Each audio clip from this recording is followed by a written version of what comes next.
You know what's sitting in your kitchen right now that could save every lavender plant you've ever killed? Builder's sand. Or gravel. Or the crushed bits at the bottom of your driveway. That's it. Not a fancy product. Not a bottle with a fancy label. Just grit.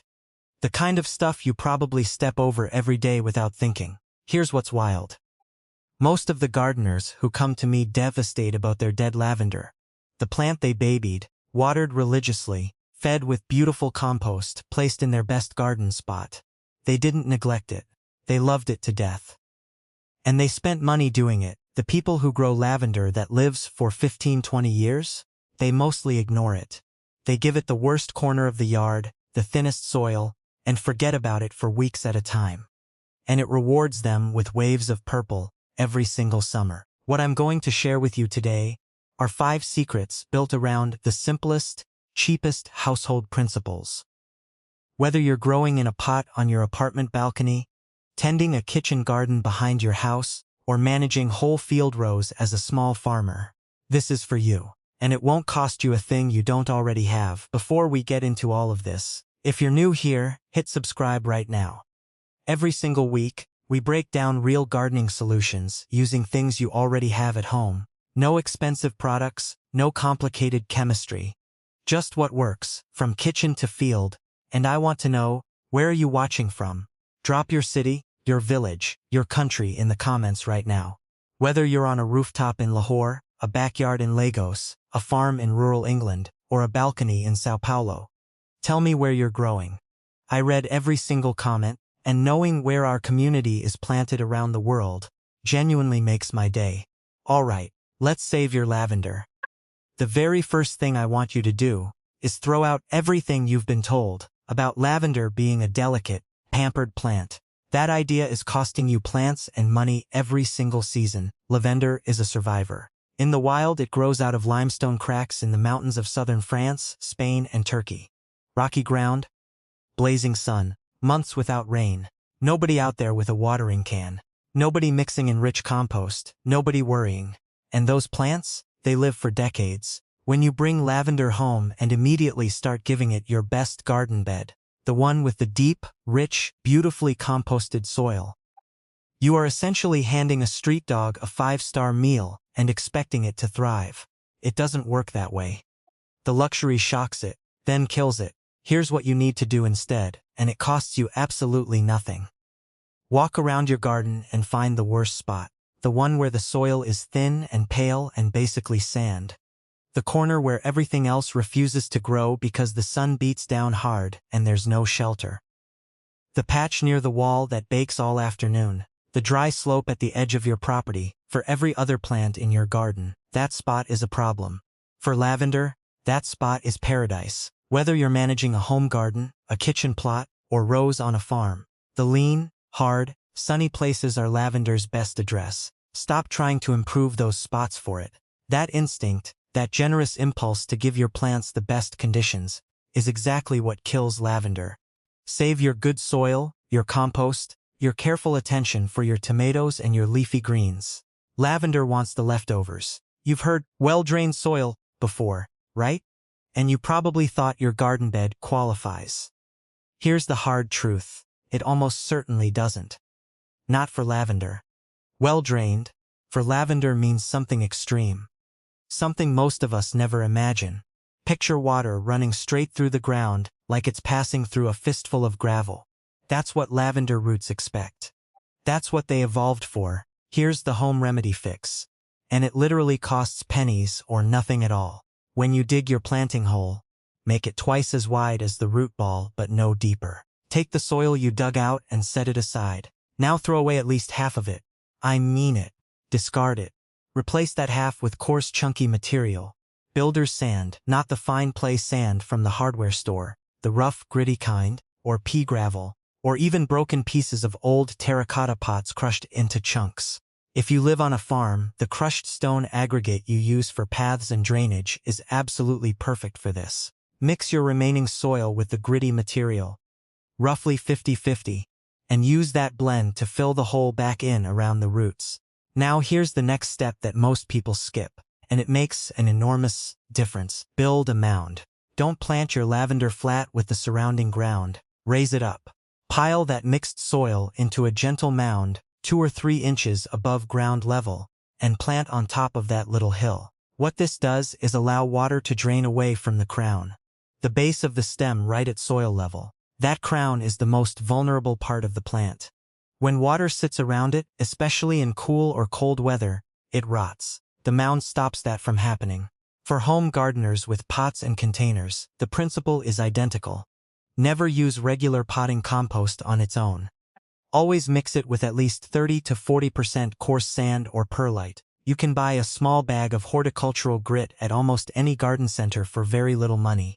Or, in many areas, you can simply collect coarse sand from a riverbed or quarry. Farmers often have access to aggregate materials already. The same stone dust used for driveway base or field drainage works beautifully mixed into raised lavender beds. One more critical point on soil. Stop adding compost or manure to your lavender patch. I know this feels counterintuitive. You've been taught that plants love rich organic matter. Lavender does not. Rich, fertile soil makes it grow soft and floppy. It produces fewer flowers. And here's a detail that surprises people. Lavender's essential oils, that gorgeous scent that draws bees and fills your whole garden, are produced when the plant is under mild stress. A comfortable, pampered lavender is a boring, low-fragrance lavender. You want the lean, mean version. That version smells like Provence. That version survives everything. Alright, this is the biggest one. This is the secret that I wish every garden center would print on a sign and hang over their lavender display. Are you listening? Stop watering your lavender almost entirely. I know, every instinct in you is screaming right now. Of course plants need water. But here's what most people never understand. Lavender's distress signals. The wilting, the gray-green droop, the yellowing lower leaves. Those look exactly like thirst. They are almost never thirst. They are almost always the opposite. They are drowning. Let me give you the rule that actually works, and it's as simple as your finger. For the first 2 to 3 weeks after planting, water once a week. Deep, thorough watering each time. You're helping the roots establish and find their way into the surrounding soil. After that, you water only when it has not rained for 2 to 3 full weeks, and the soil 2 inches below the surface is completely bone dry. Press your finger into the soil up to the second knuckle. Any moisture at all? Walk away. Come back in a few days. When you do water, soak the area well once. Then leave it completely alone until those same dry conditions return. In winter, regardless of your climate, regardless of how dry it seems, do not water at all. Not once. Wet roots combined with cold soil is the single biggest killer of established lavender plants worldwide. More plants die from kind winter watering than from any pest, disease, or frost. Your lavender is dormant. It needs to stay dry. Leave it alone and it will wake up strong in spring. For farmers managing rows of lavender, this is even more important at scale. Irrigation during dry spells is fine for establishment, but once your plants are 2 to 3 months old, cut back dramatically. Overwatered field lavender loses oil content, becomes disease-prone, and collapses in heavy clay soils. Dry farming lavender, the way it's done across the Mediterranean, produces the most aromatic, most marketable crop. For container gardeners on balconies and patios, use terracotta pots. Never plastic, never sealed ceramic. Terracotta breathes and actually pulls excess moisture out of the soil through its walls. It's doing part of your drainage work for you. Drill extra holes in the bottom if your pot only came with one, and throw the saucer away entirely or set the pot on feet so it can't sit in standing water. Your kitchen already has a tool for checking lavender soil moisture. Your finger. It's free. It's accurate. Use it every single time before you even think about reaching for the watering can. Rockstar your hand if this has happened to you. You pruned your lavender, felt good about it, and then watched it slowly transform into a hollow, woody donut with a ring of brown dead space in the middle and a few sad green tips at the edges. It happens to almost everyone, and it happens because of one simple misunderstanding about how lavender wood works. Here's what you need to know. Lavender wood is dead wood. Unlike roses or many other shrubs, if you cut into the bare brown woody stem at the base of the plant, that branch does not regenerate. It dies permanently. The plant has no ability to push new growth from old wood. This is the rule that, once you understand it, changes everything. Lavender needs 2 prunings per year. Not 1. Not an occasional haircut when it looks a bit wild. 2 deliberate, timed cuts per year every year from the very first season. First cut, early spring. Do this just as you see the first tiny green growth pushing out of the gray stems. Look closely. Those little specks of new green are your signal. Take sharp pruners. Sharp matters here. Clean cuts heal better, and cut the entire plant back into a tight, rounded dome shape. Remove roughly 1/3 of the green growth. You're sculpting, not just trimming. Think of it like shaping a neat bun. Compact, rounded, no straggly bits hanging out. This isn't gentle. This is real pruning. Second cut, late summer or early autumn. Time this for just after flowering has finished. The flower heads are going dry and brown. Cut the spent flower stems off, and take another inch or 2 of the green growth below them. Again, shaping into a dome. This cut keeps the plant compact heading into winter, and prevents the woody spreading that eventually kills older, unpruned plants. The golden rule for both cuts. Always leave at least 1 inch of green, leafy growth above any woody stem. You are trimming the leafy canopy. You are never cutting into the brown trunk. Keep that inch of green as your safety margin, every single time, for farmers with rows of lavender. Proper annual pruning is the difference between a field that produces well for 20 years and one that needs to be ripped out and replanted within 5. Invest in good quality bypass pruners or, at scale, powered hedge trimmers set to take only the top third of green growth. The economics of getting this right over a commercial planting are enormous. For home gardeners who've inherited an old, overgrown lavender that's already hollow and woody in the center, I want to be honest with you. If it's already fully woody with no green left at the base, it's very difficult to bring back. You can try removing the worst dead wood and see if any green returns over a season, but often the kindest thing is to take cuttings from the living tips. They root easily in a glass of water or a pot of damp sand. Start fresh plants, and compost the old one. A lavender pruned correctly from year 1 should never reach that point. Here's the final secret. And honestly, it might be the most important one of all. Because if you get this wrong, none of the other 4 secrets can save you. The lavender world is not one size fits all. There are hundreds of varieties broadly grouped into 3 families, and they behave completely differently in different climates. Planting the wrong one for where you live is like planting mangoes in Siberia and wondering why they don't fruit. Group 1. English lavender, Lavandula angustifolia. Varieties like Munstead and Hidcote. These are the ones with the classic, intensely fragrant narrow spikes that perfumers and cooks love. They are cold-hardy, handling real winters with frost and snow without complaint. If you live somewhere that genuinely freezes in winter, mountain regions, northern Europe, northern US, Canada, parts of Pakistan's highlands, this is your group. The catch. English lavender hates heavy humidity. Wet, muggy summers make it rot from the crown. For home gardeners and farmers in cool to temperate climates, this is the most rewarding and longest-lived choice. Group 2. French and Spanish lavender. Lavandula stoicas. You'll recognize these by the dramatic little rabbit ear bracts sitting on top of the flower head. They look almost tropical, almost exotic. They are gorgeous. They are also tender.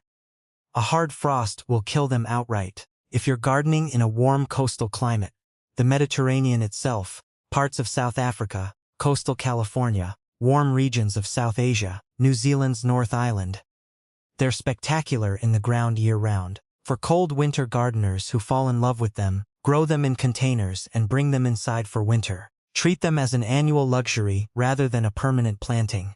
Group 3. Lavandine. Lavandula times intermedia. The hybrid. Varieties like Grasso and Provence. These are the big, robust, commercially grown workhorses you see in enormous fields photographed from above, in all those lavender aesthetic photos. They handle heat. They tolerate some humidity. They bloom massively, longer stems, bigger heads, more flowers per plant. And they're forgiving.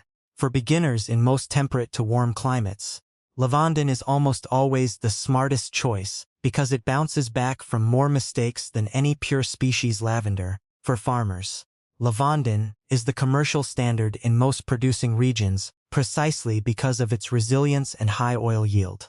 Do your homework on specific regional varieties that perform best in your local conditions. Local agricultural extension services, or established lavender farms nearby, can tell you what's survived seasons in your area. Before you walk into any nursery, know your climate. Know your winters. Know your humidity. Make the variety decision before you pick up the pot, not after you've already fallen in love with how it looks on the shelf. And there they are. 5 secrets that cost you nothing but attention. Treat lavender like the tough, scrappy Mediterranean weed it actually is, not like a delicate ornamental that needs coddling. Give it the worst, sunniest, thinnest spot in your garden and it will love you for it. Mix coarse sand or gravel into its soil, materials you can find for free or for almost nothing, and plant it on a raised mound so water never pools around the crown. Water it almost never, and never in winter. Prune it twice a year into a tight dome, always leaving green above the wood. And match the variety to your actual climate, not your dream climate. Whether you're growing a single pot on your apartment balcony, a kitchen garden behind your house, or rows across a field, these 5 principles don't change. The scale changes. The cost doesn't. Your kitchen, your yard, your common sense. That's all you need. If this helped you understand your lavender even a little bit better, do one thing for me right now. Hit subscribe. Every week, we come back here with more practical, natural solutions for real gardeners. No expensive products. No chemical shortcuts. Just what works. And drop your location in the comments. Where are you growing from? Your city, your village, your country. Whether you're watching from a humid tropical garden or a high desert farm, I want to know. Our community is growing all over the world. And every time I read the comments, I'm reminded of just how many of us are out there, hands in the soil, trying to grow something beautiful. Until next week, get outside, find that sad, neglected corner of your garden, and plant something that's going to outlive you.